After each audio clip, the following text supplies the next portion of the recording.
Halo semuanya, lanjut lagi ya. Kita mau bahas soal tentang hidrolisis. Oke, ini part yang keberapa, yaitu udah ada part-part sebelumnya. Oke, kita akan bahas soal hidrolisis ini karena tipe soal ini banyak banget gitu. Jadi kita sering banyak latihannya dan tipe-tipenya banyak sehingga teman-teman nanti kalau misalnya ketemu soalnya udah terbiasa kayak gitu. Oke, sebelum kita mulai, please subscribe ya dengan nama channelnya YMGL dan nanti jangan lupa disebarin, maksudnya di-share ke teman-teman yang lain. Dan juga nih, kalau teman-teman merasa soal-soal ini kurang, ya kan, ada teman-teman yang merasa kurang, nanti teman-teman bisa cek ke website yang ini. Di sini dia ada banyak soalnya, kayak gitu. Oke, nih kita lanjut dulu nih soal selanjutnya. Hmm, Seorang siswa melakukan percobaan uji larutan garam menggunakan kertas lakmus merah dan biru. Dari hasil percobaannya ditemukan ini. Data yang tepat untuk mengisi titik-titik 1, 2, 3. Oke, berarti kita buat aja ya unsurnya, senyawanya. Kita ionin dulu supaya kita tahu apakah dia jenis hidrolisisnya apa, oke, dan dia mengubah lakmus atau tidak, kayak gitu. Kita cek yang pertama, yaitu CH3COONA atau natrium asetat ini ya. Ini kalau diionin menjadi CH3COO- ditambah Na+. Oke, ini saya buat note dulu nih supaya teman-teman ingat. Oke, note-nya ion yang bisa terhidrolisis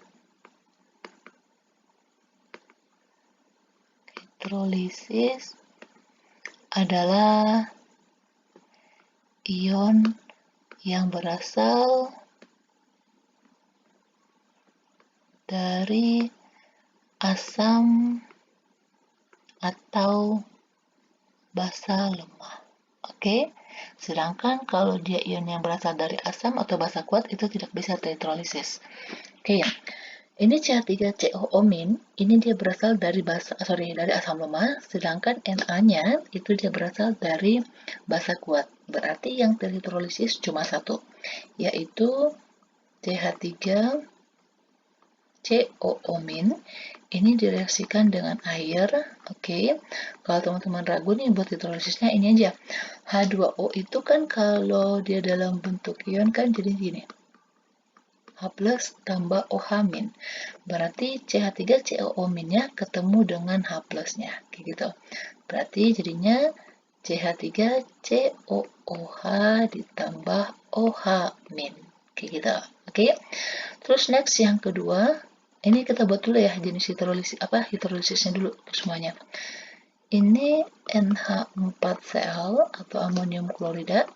Ini kalau kita ionin, ini menjadi Na4 plus tambah Cl-. Na4 ini berasal dari basa lemah yaitu amonia NH3, sedangkan Cl ini berasal dari asam kuat yaitu Cl-. Berarti yang bisa terhidrolisis adalah NH4 plusnya. Ini kalau kita reaksikan dengan H2O, nanti jadinya plusnya ketemu dengan yang min ya. Yang ini min ya. Berarti nanti jadinya NH4OH ditambah H+. Oke, kita buat yang ketiga. Yang ketiga adalah KCN atau kalium cyanida. Ini kalau diionin menjadi K plus ditambah Cn-. K plus ini berasal dari basa kuat, basa kuat yaitu KOH, sedangkan Cn- ini berasal dari HCN yaitu asam lemah. Berarti yang bisa terhidrolisis adalah Cn-nya. Oke, ini ditambah dengan H2O, dia akan menghasilkan HCN ditambah OH-. Oke, terus nih teman-teman ingat nih, jenis hidrolisis itu ada tiga. Ada tiga jenis hidrolisis. Yang pertama namanya adalah hidrolisis total.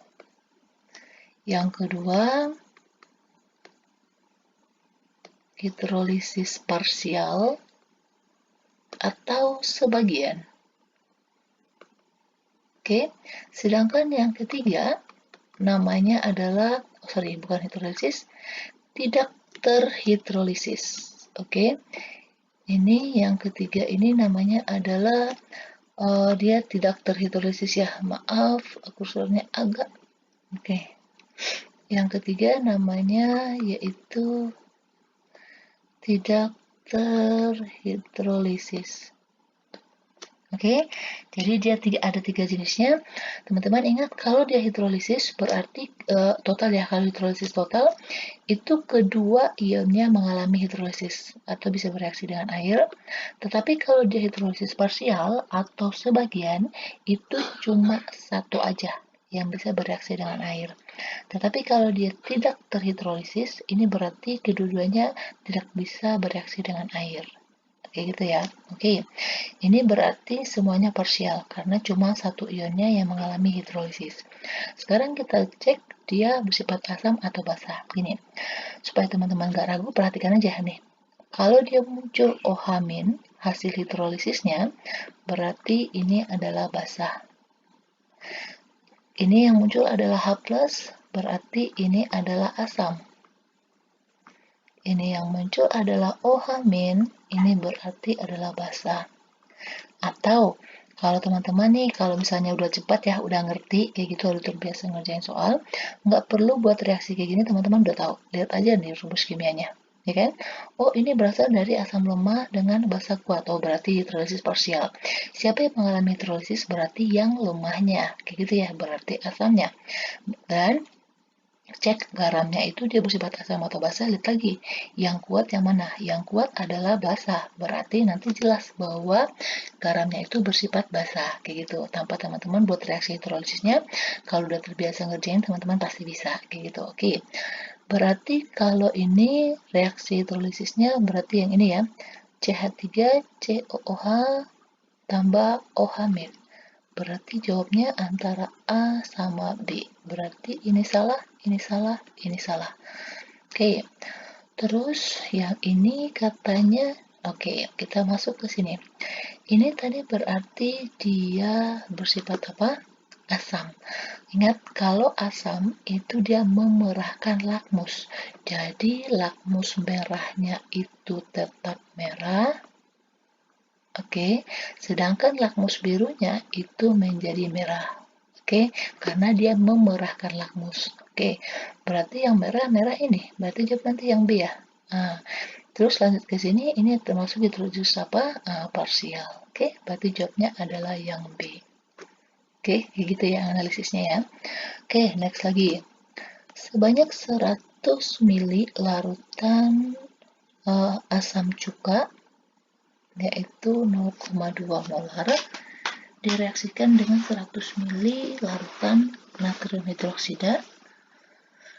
Ini udah dikasih reaksinya, jadi teman-teman udah dipermudah kayak gitu. Oke, berarti kita buat reaksinya, tapi sebelumnya kita buat cari molnya dulu ya. Oke, ini 100 ml, ini 0,2 molar, kita cari milimol aja ya. Jadi milimol, oh ini sama 100 ml sama 0,2, ini 100 ml tambah 0,2. Oke, ini berarti sama ya nilainya ya. Jadi milimol CH3COOH itu sama dengan NaOH karena nilainya sama. Kan? Untuk mencari milimol itu berarti molar dikali volume. Berarti molarnya 0,2 dikali volumenya adalah 100, berarti dapat molnya 20 milimol. Oke, setelah itu kita buat reaksinya. CH3 ini udah ada ya, COO-, tapi gini teman-teman semuanya, walaupun nanti di soal diketahui reaksinya, udah ada bersama reaksinya, teman-teman harus tetap perhatikan apakah reaksinya udah setara atau tidak, kayak gitu. Oke, ditambah H2O, baru kita buat MLS. Ini reaksinya udah setara ya, berarti dia sama-sama 20. Oke, ingat tadi kalau reaksi pembatas itu molnya dibagi dengan koefisiennya masing-masing ya. Ini 20 dibagi 1, 20 bagi 1 sama, berarti keduanya sama-sama habis. Oke, kalau keduanya sama-sama habis reaksinya, asam basanya, ini udah jelas berarti kita menghitung pH-nya, yaitu dengan rumus hidrolisis, kayak gitu. Berarti ini sebelumnya belum ada, ini koefisiennya sama, berarti ini juga jumlah molnya adalah 20 milimol. Oke. Nah, setelah kita dapat molnya, berarti kita cari apa? Pintar, cari molarnya. Berarti mol per volume. Oke, ini 20 milimol dibagi, volumenya berarti ingat ya, volume total, karena ini adalah reaksi campuran. Berarti 100 ml CH3COOH ditambah dengan 100 ml NaOH, berarti 200 ml. Oke, M-nya coret berarti mol per liter. Berarti kalau ini kita bagi, dia menjadi 0,1 ya. 0,1 molar. Oke. Ini CH3COONA-nya valensinya kita lihat yang lemah ya. CH3COOH-nya di sini valensinya 1. Oke. Ini garamnya bersifat basa ya, karena kan yang kuat itu adalah yang basanya. Berarti kita cari konsentrasi OH- sama dengan akar dari KW per Ka dikali konsentrasi garam, dikali valensinya. OH-nya sama dengan, belum ada ya, kita cari OH-nya. KW-nya itu 10 pangkat min 14. Ka-nya 10 pangkat min 5. Lagi-lagi ini kita misalkan dia A aja ya. Konsentrasi A. Nah, ini valensinya tadi 1 ya. Kalau ini kita ionin kan jadinya gini. CH3COO- ditambah Na+. Ya kan, valensinya 1. Ini OH-nya, mana? Belum ada ya. Ini kan konsentrasinya udah ada ya, garamnya. Berarti kita nggak perlu simbolin A. Berarti kita masukin nilainya, yaitu setelah yang kita hitung tadi ya, adalah 0,1. Berarti ini dikali 10 pangkat min 1. Ini berarti 10 pangkat min 14 ditambah, ini dikali ya, berarti ditambah, berarti sama dengan ini 10 pangkat min 15. 10 pangkat min 15 ya kan, dibagi 10 pangkat min 5, berarti dikurang ya. Jadi nanti hasilnya adalah akar 10 pangkat 10. Kita buat di sini aja. Itu akar 10 pangkat min 10. Ini kalau diakarin menjadi 10 pangkat min 5. Berarti kita cari POH sama dengan min log konsentrasi OH-. Berarti sama dengan min log OH-nya adalah 10 pangkat min 5. Ya kan? Berarti POH-nya adalah 5. Sekarang kita cari pH-nya. Ingat, pH itu kan sama POH jumlahnya 14 ya. Berarti kalau kita udah tahu POH-nya, berarti kita bisa cari pH-nya, yaitu 14 dikurang POH. 14 dikurang POH kita adalah 5, berarti 14 dikurang 5 adalah 9. pH-nya adalah 9. Jadi kalau misalnya ya teman-teman lihat dari sini aja, ini A, B, C, ini gak bakal mungkin jawabannya. Kenapa? Karena ini garamnya adalah garam yang bersifat basa. Kalau garam yang bersifat basa itu kan pH-nya besar dari 7. Gitu. Bisa ya. Next lagi. Nih. Garam amonium klorida dapat dibuat dengan mereaksikan 50 ml larutan larutan amonia dan HCl. Senyawa tersebut dalam air mengalami hidrolisis. Kita cari pH-nya sama seperti soal yang tadi. Dan ini juga teman-teman udah terbantu karena udah ada bersamaan reaksinya. Dan kita cari sekarang jumlah molnya.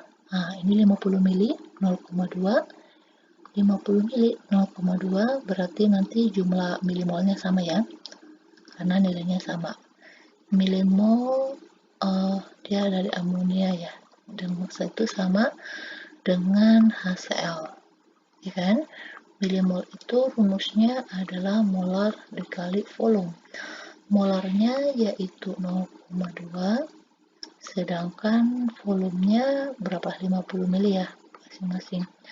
Berarti 0,2 dikali 50 berarti dia 10. Oke, berarti molnya adalah 10 milimol. Baru kita buat persamaan reaksi yang sudah diketahui ini, yaitu NH3 ditambah dengan HCl, ini hasilnya adalah NH4Cl. Cek lagi persamaan reaksinya udah setara atau belum. Ini sih udah ya. Masukin nilainya, ini 10, ini 10, ini di awal belum ada. Oke, lihat reaksi pembatas siapa yang habis, kayak gitu.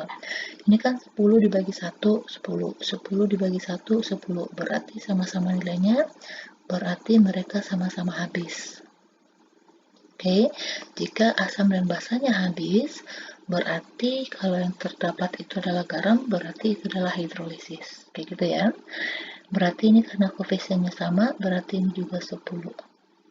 Oke, berarti 10 milimol. Baru kalau kita udah dapat 10 milimol, baru kita cari konsentrasinya, yaitu mol per volume.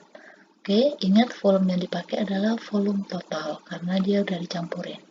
Jadi 10 milimol dibagi volume totalnya ini 50, amonianya 50 HCl-nya, berarti totalnya adalah 100 ml. N-nya sama-sama coret, 10 dibagi 100 adalah 0,1 molar. Oke, terus kalau misalnya kita ionin nih NH4Cl-nya ya, ini kalau diionin menjadi NH4 plus tambah Cl-. Berarti nanti valensinya adalah 1. Oke, ini karena yang kuat itu adalah asam kuat, berarti ini garamnya adalah garam bersifat asam, berarti yang kita cari adalah H+. Berarti rumusnya akar dari Kw per Kb dikali konsentrasi garam, oke, dikali valensinya. Ingat ya, valensi yang kita lihat itu adalah jumlah ion dari yang lemahnya. Oke, Kw-nya adalah 10 pangkat min 14 per Kb-nya di sini 10 pangkat min 5. Garam kita 10 pangkat min 1. Oke, valensinya tadi 1 ya, kali 1. Berarti ini kan dikali 10, kalau pangkat kan jadi ditambah ya, 10 pangkat min 14 ditambah 10 pangkat min 1, berarti 10 pangkat min 15 dikurang 10 pangkat min 5, berarti dibagi ya, berarti jadinya 10 pangkat min 10. Oke, berarti kalau diakarin sama dengan 10 pangkat min 5. Oke, ini supaya teman-teman gak ragu nih, ada angka 1 depan nih, 1 ke 10 pangkat min 5. Nah, pH-nya berarti min log konsentrasi H+. Oke, berarti sama dengan min log 1 dikali 10 pangkat min 5. Min ketemu dengan min jadinya plus, berarti 5. Min log dikali 1 berarti min log 1. Berarti jawabnya adalah ini. Ada nggak jawabnya? Oke, kenapa tidak ada?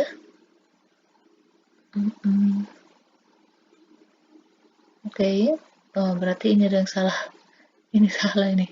Oke, kenapa? Karena kan ini dia asamnya asam lemah, basa lemah. Ini garamnya adalah bersifat asam. Berarti yang kita cari adalah H+. Oke, di sini jawabnya nggak ada ya. Oke, berarti jawabnya itu salah. Oke, jawabnya adalah yang ini. Seharusnya pH-nya itu adalah 5. Oke, kalau kita jawab D, ini adalah nilai pOH-nya. Karena dari soal jelas-jelas bahwa dia itu adalah garam yang bersifat asam.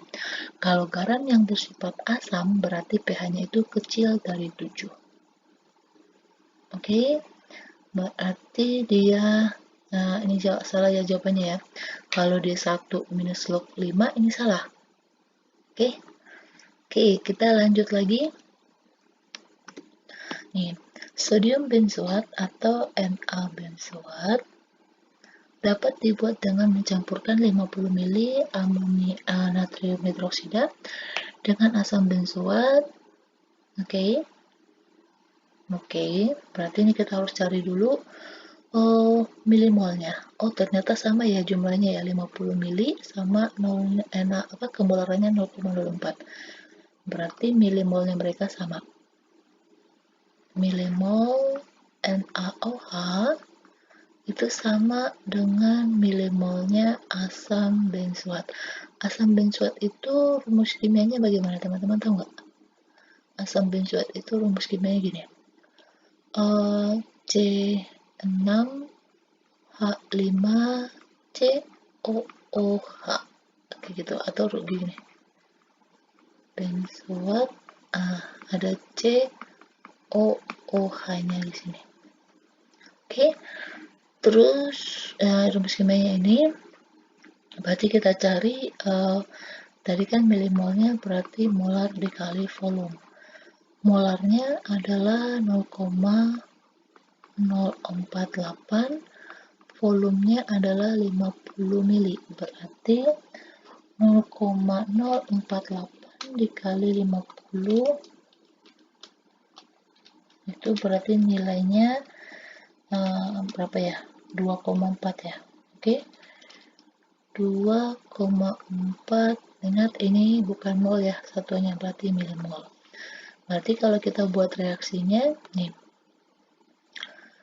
NaOH ditambah C6H5COOH, ini nanti hasilnya itu, ini kan kalau diionin nanti hasilnya gini.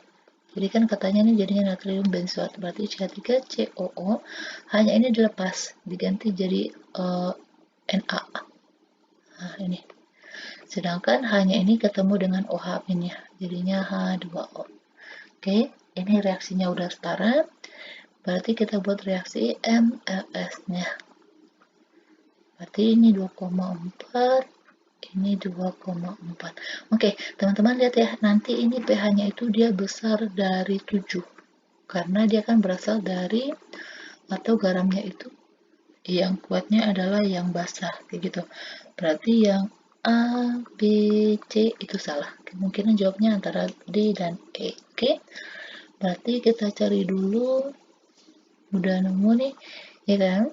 Ini berarti bagi koefisiennya sama-sama nilainya, berarti sama-sama habis. Oke, ini 2,4 juga. Berarti ini habis. Ini kan karena produk, berarti di awal dia nggak ada. Berarti yang terbentuk itu, ini koefisiennya sama-sama 1. Berarti ini 2,4. Oke, 2,4 milimol. Setelah itu, kita cari molarnya, pintar. Molar berarti mol dibagi dengan volume. Berarti 2,4 milimol. Ingat ya, volumenya yang kita pakai adalah volume campuran. 50 tambah 50 yaitu 100 ml. Berarti 2,4 dibagi 100 berarti dia 0,00 itu ya. Atau sama aja gini. 2,4 dikali 10 pangkat min 2. Kayak gitu. Ini nggak salah kan? Oh enggak, oke. Atau kita jadikan deh 24 ya. 24 dikali 10 pangkat min 3.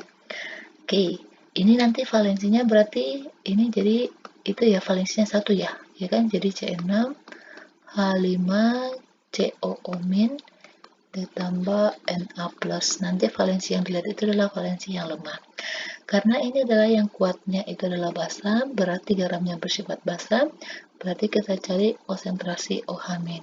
Oke, rumusnya yaitu akar dari Kw per Ka dikali konsentrasi garam, ingat dikali valensinya.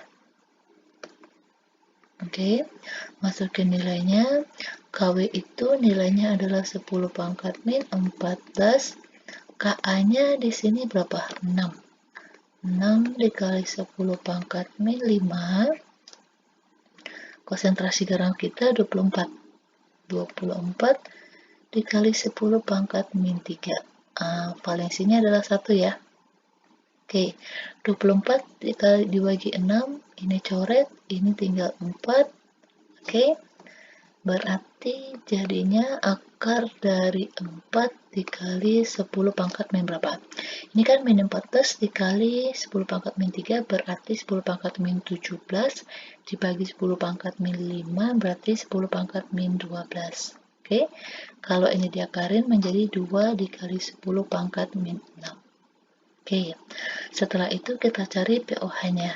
Berarti kan pOH itu sama dengan min log konsentrasi OH min, ya kan? Berarti min log dalam kurung 2 dikali 10 pangkat min 6. Oke, berarti min ketemu min jadinya 6. Min log dikali 2 berarti min log 2. Ini adalah pOH.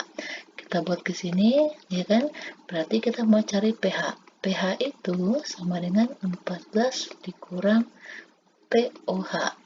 Berarti sama dengan 14 dikurang, ingat ya, dibuat di dalam kurung, yaitu 6 dikurang log 2. Oke, 14 dikurang 6 itu adalah 8, min ketemu dengan min itu adalah plus log 2. Berarti jawabnya adalah yang D. Oke, gampang ya. Oke, next lagi. Perhatikan persamaan reaksi berikut, pasangan reaksi hidrolisis untuk garam yang bersifat asam. Oke, kalau seperti ini teman-teman kayaknya kalau sering latihan dalam waktu 1 detik udah bisa nih jawabnya. Lihat aja, kalau dia ditanya bersifat asam, ya kan teman-teman pasti semuanya udah tahu kalau asam itu kan identiknya adalah H+, ya kan? Berarti kalau ini udah hasil hidrolisisnya ya, udah hasil hidrolisisnya, berarti kita tinggal lihat aja hasilnya yang ada H+-nya, berarti itu adalah yang asam. Ini kan OH-, salah, ini nanti basah, ini basah, ini basah, berarti yang asam itu yang ini, karena ada H+ sama H+, berarti jawabnya adalah 3 dan 4. Selesai, ya kan? Next lagi, soal terakhir.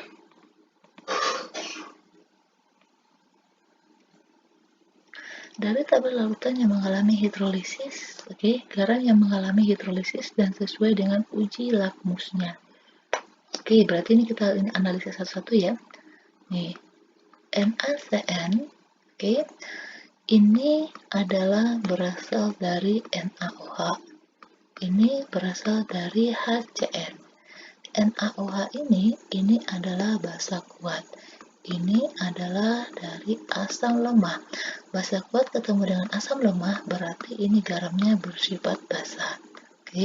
Kalau dia bersifat basah berarti dia membirukan lakmus. Membirukan lakmus.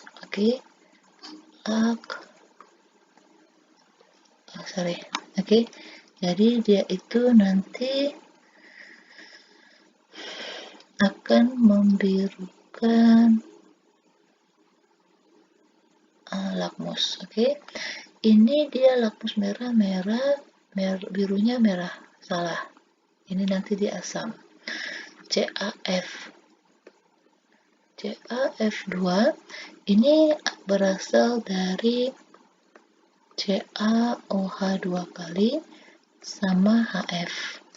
Ini dia berasal dari basa kuat, ini dari asam lemah. Berarti basa kuat dengan asam lemah, nanti garamnya bersifat basah. Berarti dia membirukan.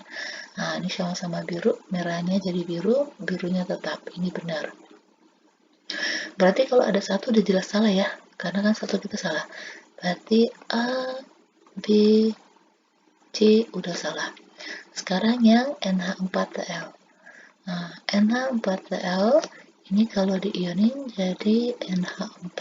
Kita buat dia berasal dari ionnya apa ya, senyawanya apa.